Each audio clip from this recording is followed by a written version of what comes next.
been a long time, but the Bruins actually have some prospects in the system.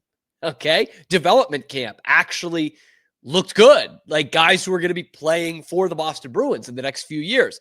And we know there's some guys who are way off, right? Like the James Hagens. He's a year or two away from being on the team. He's going to go back to NCAA and Boston College this year. And we know there are some of those tweener guys who we should probably see some more ice time for this season. Guys like Matthew Patra, Fabian Lysell, Fraser Minton. And then what? Who are the promising guys who are still developing this year and could possibly make an impact by the end of the season? James Hagens could be on the team for the last couple of games of the regular season. I could see that after a good year at Boston College. Could absolutely see that. But the guy who I think not a lot of people are talking about, who could absolutely be a diamond in the rough for the Bruins all of a sudden, is the one and only Dans Locmelis, the Latvian from UMass.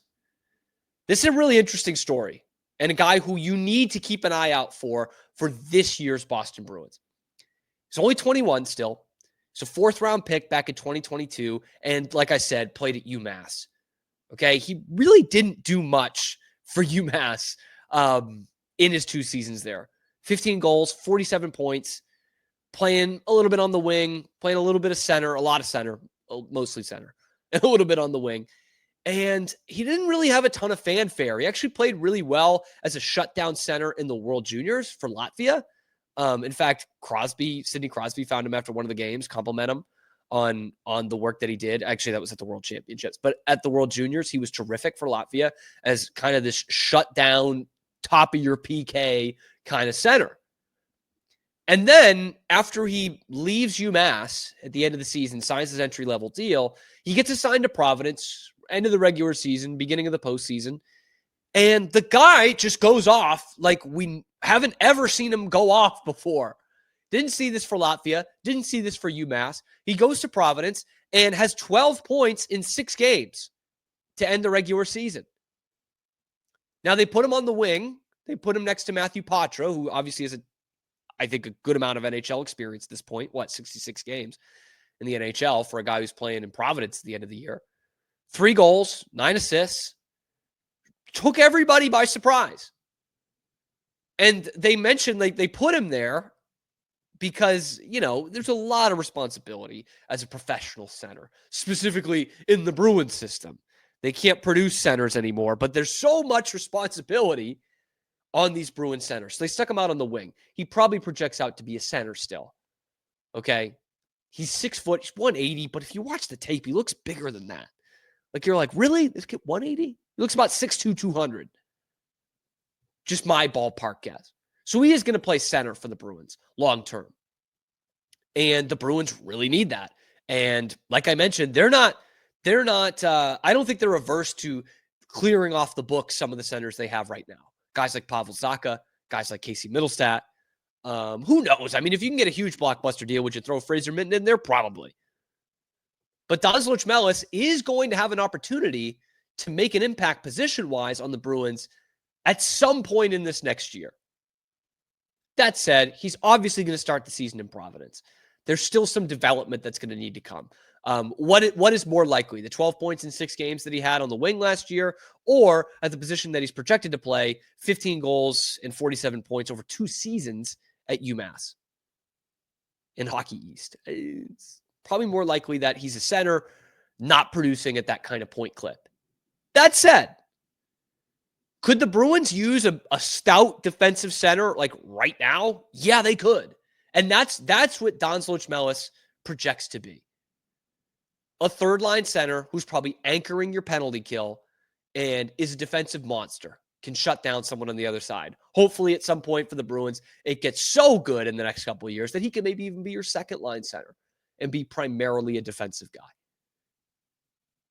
But the Bruins have a need for that right now. So all that to say, while he's going to be in Providence for probably most of the year, if not all the year, if he does kind of take people by surprise the way he did those first couple of weeks with the P Bruins, and his development starts to really ramp up over the first couple of months of the season, like the Bruins could just say, let's try it out.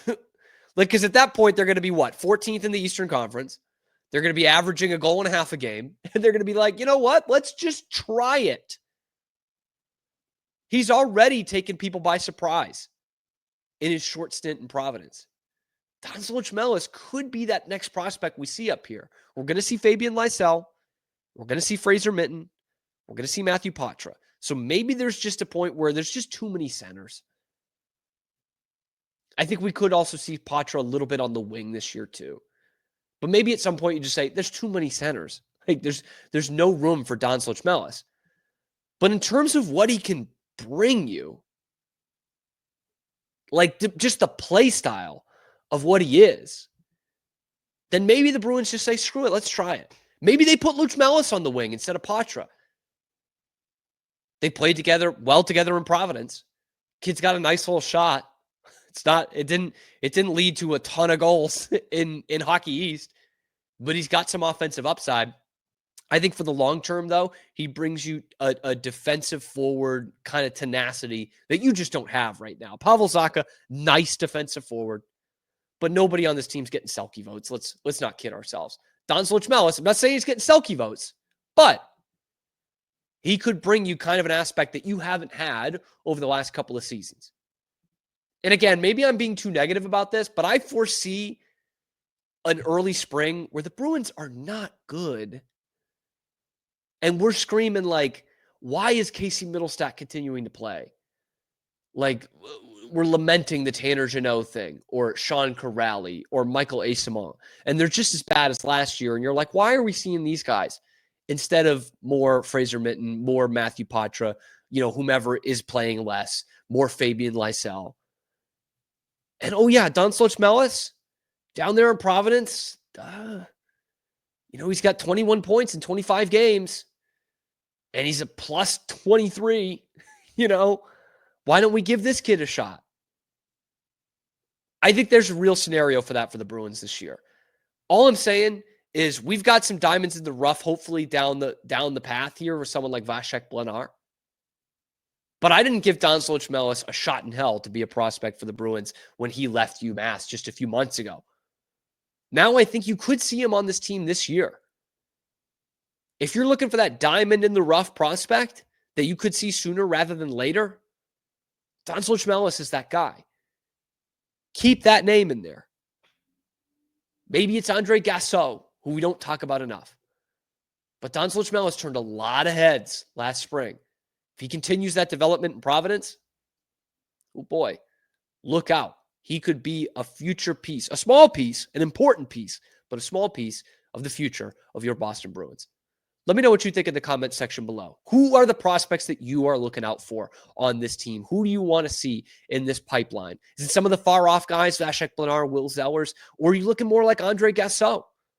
Let us know in the comment section below. Be sure to like the video, subscribe to the channel if you're finally excited about this Bruins prospect pool. And if not, tell us why as well. We are here live on YouTube as we are every weekday, high noon Eastern time, and then wherever you get your podcasts as well. Check out the other videos on the channel, talking Bruins, everything else, Boston sports. I'm your host, Cam Stewart. That's why it's called The Cam Show. Zach Burke keeps us on the air 5 days a week. We want to hear from you.